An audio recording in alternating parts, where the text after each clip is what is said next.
조선 후 궁열전. 홍국영의 누이로 전문후무한 예우를 받았으나 유절한 원빈홍씨. 원빈홍씨는 정조의 간택후궁으로 아버지는 홍낙춘이며 어머니는 이유의 딸이고 동복 오빠가 홍국영입니다. 조선 역사상 살아서도 죽어서도 전무후무한 예우를 받은 유일한 후궁인데 가계를 살펴보면 사헌부 대사원을 지내고 영의정에 추증된 홍의상이 8대조이고 정명공주의 남편 영안이 홍주원이 6대조 조상입니다.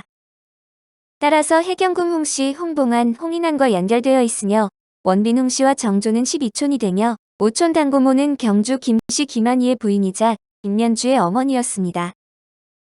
김면주는 영조의 계비 정순왕후 김씨와 그 오빠 김기주와 6촌으로 홍국영이 정조시대를 다루는 사극에서 빠지지 않을 정도로 유명해서 집안이 이미 왕실과 인연이 있다는 점은 간과되는 편입니다.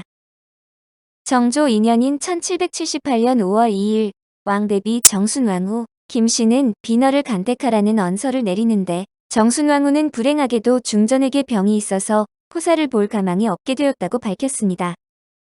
이에 따라 금올령과 함께 간택이 치러지고 1778년 6월 13세의 어린 나이의 후궁으로 책봉되는데 보통 관례와 계리를 15세에 치렀습니다. 원빈 홍씨에 대한 예우는 파격적이었는데 후궁들은 대부분의 절차를 의례적으로 행했지만 홍씨는 초간택, 재간택, 삼간택까지 간택의 모든 절차를 거쳤습니다. 가래의 의절과 의장은 대명 집례와 당나라와 명나라의 예를 모두 찾아본 다음 시행했고 심지어 이런 일도 있었는데 최재공이 연경에 사신으로 다녀온 다음 대전에서 중궁전까지 순서대로 인사를 끝냈다고 합니다. 그런데 숙창궁의 승원색이 최재공에게 오자 놀라서 세자를 탄생한 빈궁이 아니면 문안할 수 없는 것이 예법인데 누가 이를 예로 정하였는가? 유독 하늘에는 두 해가 없는 이치를 모르는가? 라고 말했습니다. 비록 원빈이 간택후궁 중에서도 후사를 넓힌다는 뜻으로 들어온 인물이기는 했지만 엄연히 왕비인 효의왕후가 건재하고 세자를 낳지도 않았는데 원빈에 대한 예우가 선을 넘었다는 의미입니다. 훗날 정조도 이것이 너무 파격이었다고 생각했는지 두 번째 간택후궁인 화빈 윤씨를 드릴 때는 이번에는 그렇게 할 것 없으니 품계가 있는 빈원의 예를 참고해서 하라고 했습니다. 역사상 왕실에서는 후사를 넓힌다는 뜻으로 종종 후궁 간택이 있었으나 전례와 비교하면 간택된 처녀들은 집안의 유무에 상관없이 내명부 종이 품수기의 품계로 입궁했다가 차차 승급했습니다. 그런데 원빈 홍씨는 처음부터 정일품 빈으로 입궁하더니 비노에는 으뜸 원자를 썼는데 일개 후궁에 대한 이런 무리한 예우는 왕비였던 효의왕후의 심기를 불편하게 했습니다.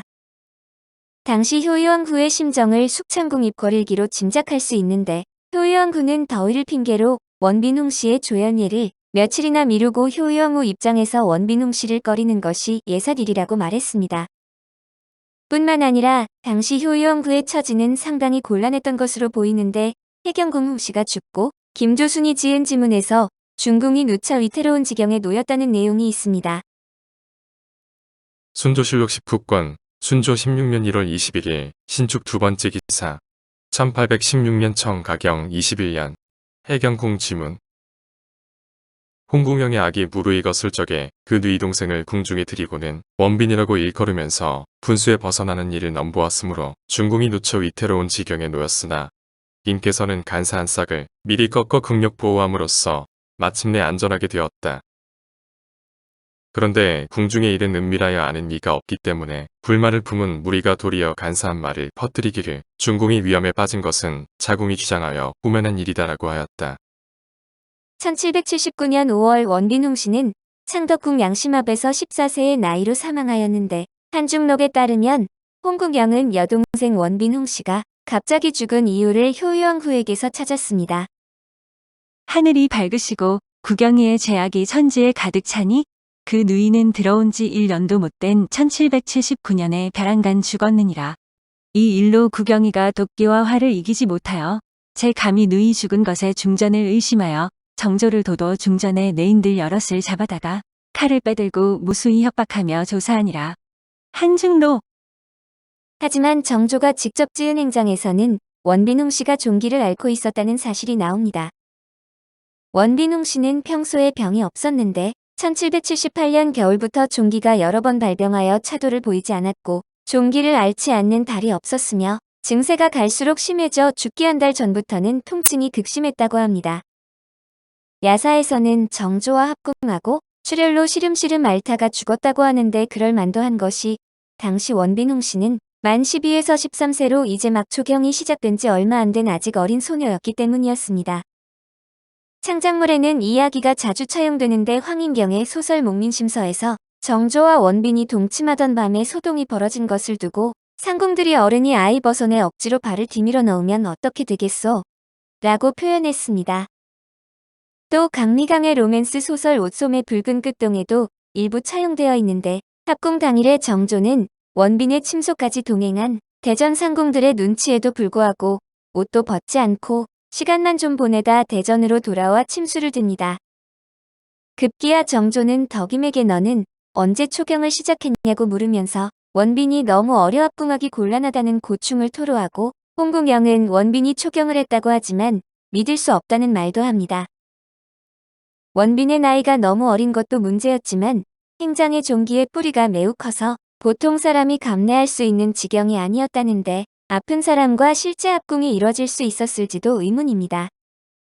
원빈이 어리기도 했지만 입궁하고 채 1년도 못 살고 숨졌는데 그 짧은 기간에 거의 대부분 동안 몸이 성치 못했던 것으로 보이기 때문입니다. 당시 원빈홍 씨의 상장례는 후궁으로서 최고의 예우를 받았는데 사망 당일 창덕궁 희정당에서 정조를 비롯해 정순왕후 김씨, 해경궁 홍씨, 효의왕후 김씨가 그녀의 죽음을 애도했습니다. 조정의 대신들은 선화문 밖에서 슬픔을 표시했고 지난날 현빈조 씨의 전례대로 5일 동안 조회와 장씨의 업무를 정지시켰으며 당나라 황귀비의 예를 좇아서 시호를 인숙, 궁호를 효희, 원호를 인명이라고 추증했습니다. 이때 홍국영은 은원군의 맏아들 상계군 이담을 원빈홍 씨의 양자로 삼아 대존관으로 상을 주관하게 하였고 봉호를 고쳐 완풍군이라고 했습니다.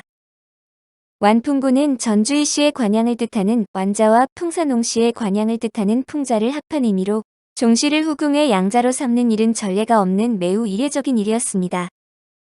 정조실록에서 사관은 이 같은 행태를 두고 홍국영의 방자함이 날로 극심해 온 조정이 감히 거스르지 못했다고 썼으나 후세의 평가일 뿐 당시 정조의 직접적인 지시가 있었고 문제를 제기하는 사람은 없었습니다.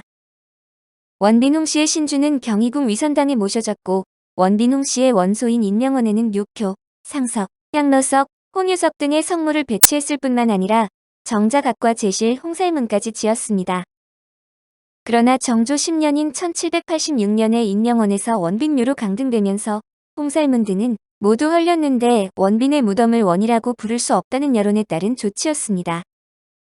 인명원 자리는 1946년에 고려대학교에 매입되어 애기능이라고 불렸는데 고려대에서 이 애기능 주변으로 이공계학과들을 이전 및 신설해 자연계 캠퍼스를 애기능 캠퍼스라는 별칭으로 부릅니다. 원빈홍 씨의 묘는 1950년 6월 13일 서삼릉으로 이장되었는데 2001년 MBC 드라마 홍국영에서는 이혜정이 연기를 했습니다. 2008년 MBC 드라마 이산에서는 황금이가 연기했는데 역사와 달리 현대의 정서를 고려해서 성인으로 나왔고 2021년 MBC 드라마 옷소매 붉은 끝동에서는 박서경이 연기를 했습니다. 한편 원빈홍 씨의 무덤에서 출토된 도자 유물이 현재 국립중앙박물관에 소장되어 있는데 조선 후기 18세기경에 만들어진 조선백자와 청화백자들입니다. 당시 조선 왕실에서 쓰이던 화장용기로 원빈홍 씨의 무덤에서 다수가 발굴된 것인데 국립중앙박물관이 테마전 조선백자 준비 과정에서 시도한 과학적 분석 결과 안의 내용물은 밀랍으로 확인되었습니다. 오늘 조선 후 궁열전은 홍국영의 누이로 전문 후무한 예우를 받았으나 요절한 원빈홍 씨였습니다.